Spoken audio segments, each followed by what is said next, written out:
Hey everybody, and welcome to another Cricut craft tutorial. Before we get started, make sure you subscribe to my channel. I put out new videos on Wednesdays and Saturdays with the occasional bonus live video. It's completely free to subscribe and super easy. Just click that big red subscribe button down below. Today's video I'm so excited about because I'm going to show you guys how to make this really fun canvas. The canvas was provided to me by Arteza, and I love their canvas products. They are so high quality. They're really, really nice. This is an 11 by 14, and I'm really, really pleased with it. It is so easy to work with, but we're going to make this one lighted, so it's a little bit extra special. As you can see, we added some lights, and I apologize, the lighting is terrible on my face right now, but I really wanted you guys to see this thing lit up before we got started.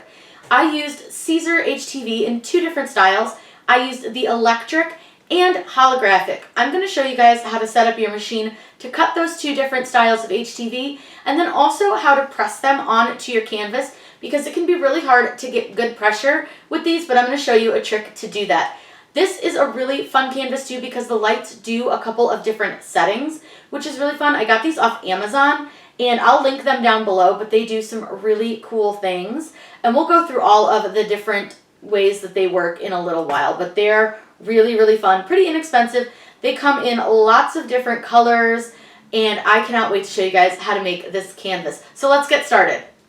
We're using this design from Creative Fabrica. Such a cute design and really easy to work with, but there's a few things that you'll need to do before you cut this, and I'm actually going to add some more snowflakes to it because I like a lot of snowflakes. So what I'm going to do first is click Ungroup, and I'm going to pick a snowflake, and I'm just going to go ahead and duplicate it a couple of times, and then I'm going to place it around my design.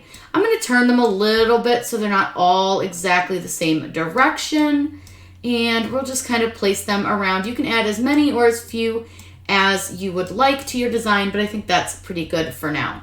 So one other thing that we need to do before we do anything else, because it just makes it easier, is all of the black pieces need to be attached so that they don't cut in a really strange manner. So what I'm going to do is I'll show you.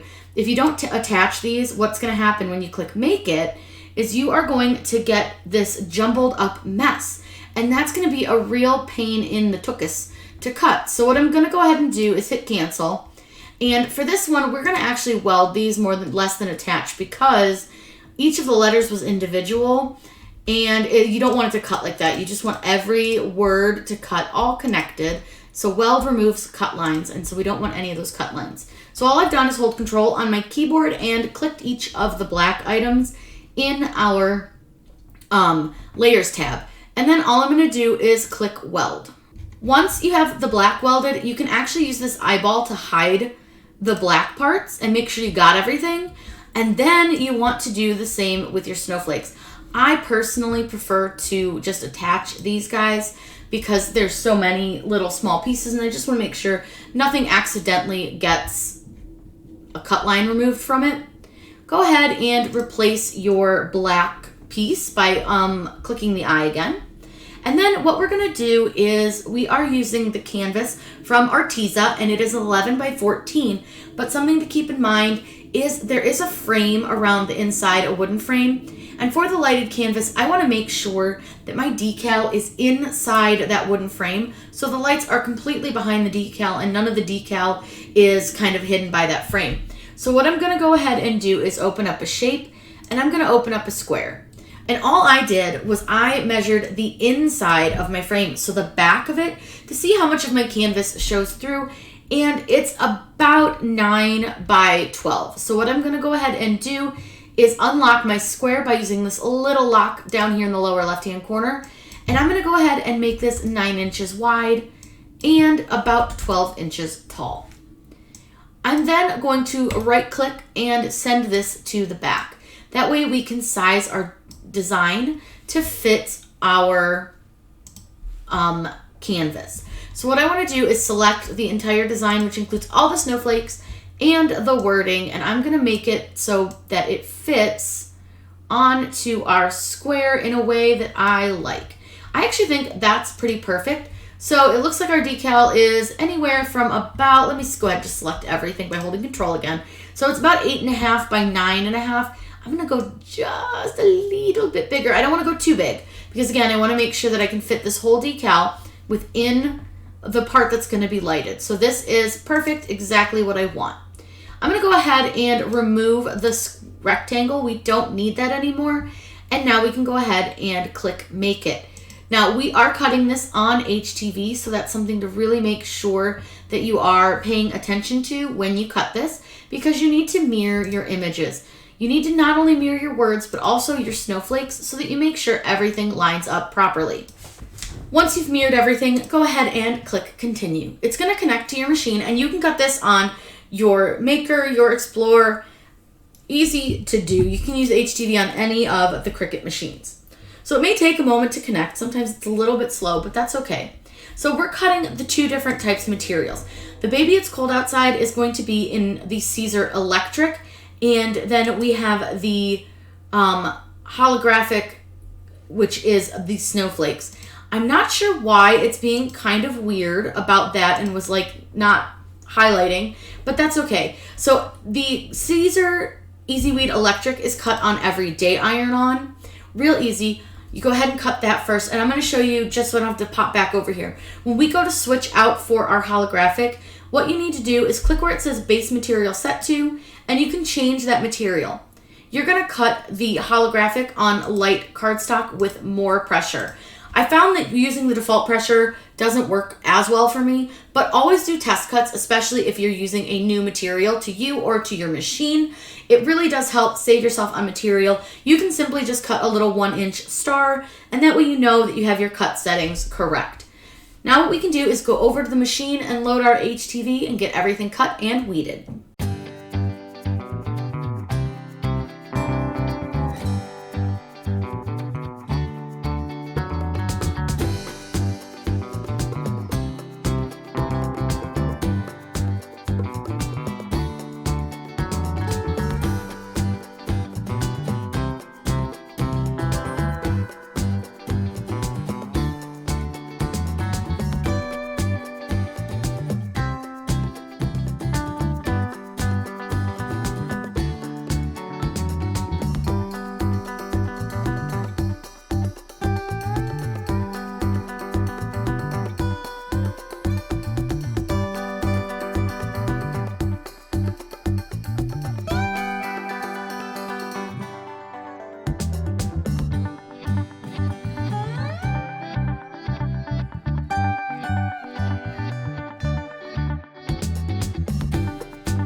Now what I like to do is do a dry fit on this just to make sure that I know exactly where I want to line everything up and make sure that everything fits really well. And so that once I press one part, I know which way the flakes go for the other part, because it's kind of hard to tell sometimes, but it also gives you a great idea if you like the fit of it and kind of where you want to place it on your canvas. But this is something I do with both t-shirts and canvas. Anything I do with HTV, I always do like a quick fit just to see and make sure that I like where I have it placed. It can be kind of tough to get even pressure with a canvas that you're not turning into a reverse canvas. So rather than taking your canvas off of the frame for any reason, just use some hand towels. I have 2 hand towels here, and all I'm going to do is fold them up inside of the canvas to kind of give it that extra pressure that it needs on the inside. It's a little tough, like I said, if you don't have anything behind it, there's nothing for your heat press to press against, and getting your HTV to stick is really, really hard. So just fold up a piece of towel, a t-shirt will work. Anything that's relatively flat that you can fit inside of it will work to help give you that even pressure, but you want to make sure that it fits inside of the frame and not outside of the frame, or you're still not going to get good pressure. Now the magic happens.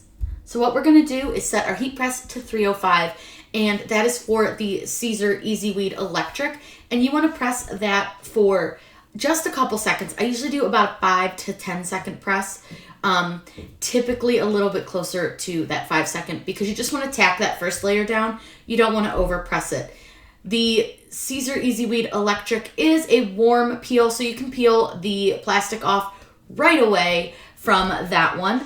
And then we're gonna go ahead and put the holographic down, our holographic snowflakes. That presses at 320 for 15 seconds. So I needed to adjust my pressure just a little bit because it does need a little bit harder pressure, but it works really, really well. So we're gonna press that for about 15 seconds. And don't worry, your EasyWeed will be fine. It's not gonna burn or anything. This is a cold peel, so you wanna wait till it cools down and then you can peel it up.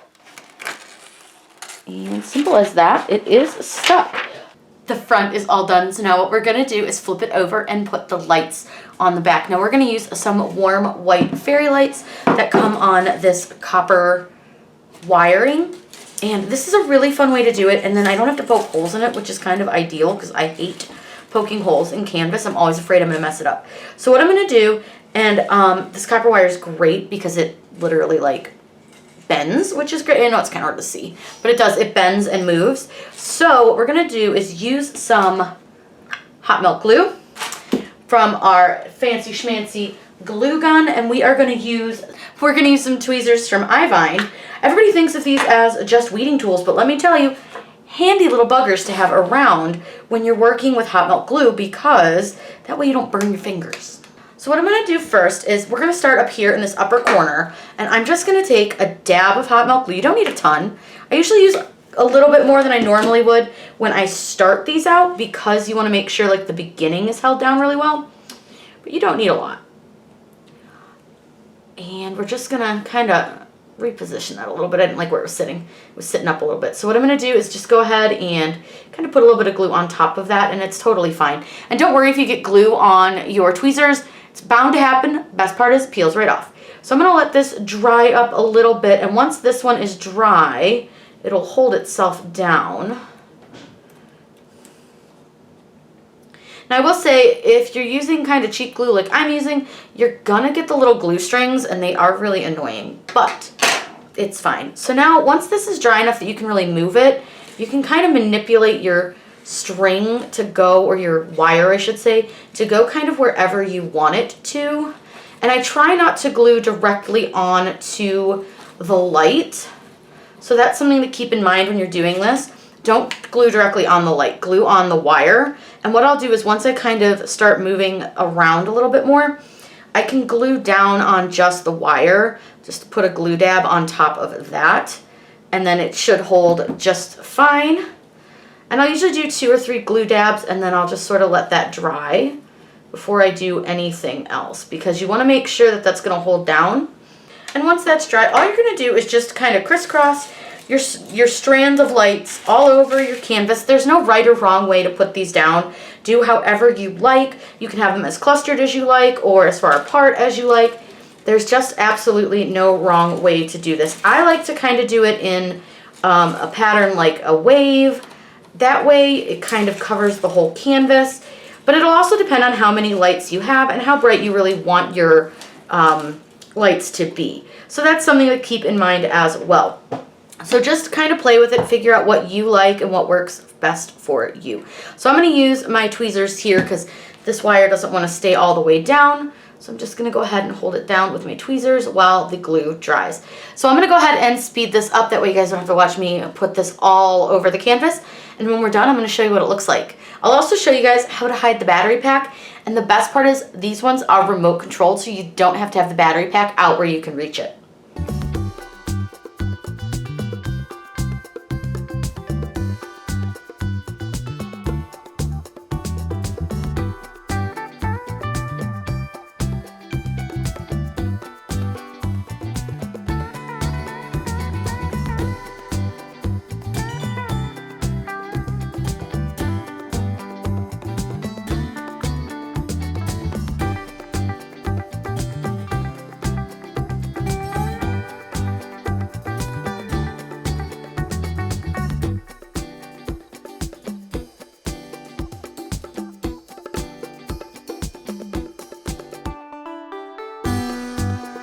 Now it's time to hide the battery pack. Now the main thing is we need to keep in mind this opens and it has these little clips, so we need to leave space for it to open. Normally when they're just little, like, and they have the screw, I'll just put them right in this corner. However, I can't line it up with the corner exactly because we still need to be able to pop it open. So that does make things a little bit more difficult, but it's totally fine. What we're gonna do is just put it, do you see this kind of blank-ish area right here? I'm gonna go ahead and glue this bad boy right there. It'll be fine, it'll stay down, no problem. You can use E6000 for this part as well, but since we're using hot glue anyways, we're just gonna keep with the hot glue theme, and it should be just fine. I will say that there are other options as to where you could hide this. I have seen people put them on the edges, like on this part, and I don't like that because it causes it to sit off the wall a little bit funny, but I like to hide mine on the back somewhere. Plus, it makes it easier for when you need to change out the batteries. And then I'm going to show you guys all the cool ways that this kind of flashes. It's really cool. I was playing with them while I was doing the gluing. I kept turning them on and off just to make sure I didn't have like weird clusters of lights. Now that the battery pack is all held down, we can go ahead and go through the modes. So there's a couple different ones. There's a combination mode. Let me turn them on really quick. So there's a combination, so that kind of does everything. Then you have the sequential. You have slow glow. No, I lied. In wave, sequential, slow glow, chasing and flash, slow fade, twinkle flash, ooh, that one's rough, and then you have steady on, and then you just have off, and then you can dim these ones as well as make them brighter. I hope you guys had so much fun learning how to make this lighted canvas using Arteza canvas and Caesar EasyWeed electric and holographic. I really had fun putting this together, and I'm going to link all the products that I used down in the description box below, including the fairy lights. This project is something that you can do for any season, any reason, and I just thought that it was really fun with the holographic. The lights are super easy to use, and I like that they don't get real hot, which is super important. It's something to keep in mind when you're choosing lights that go behind a canvas. If you guys have any questions, please let me know in the comments down below. I'm always happy to answer those for you. Make sure you subscribe to my channel, and I hope you guys have a wonderful day and happy crafting.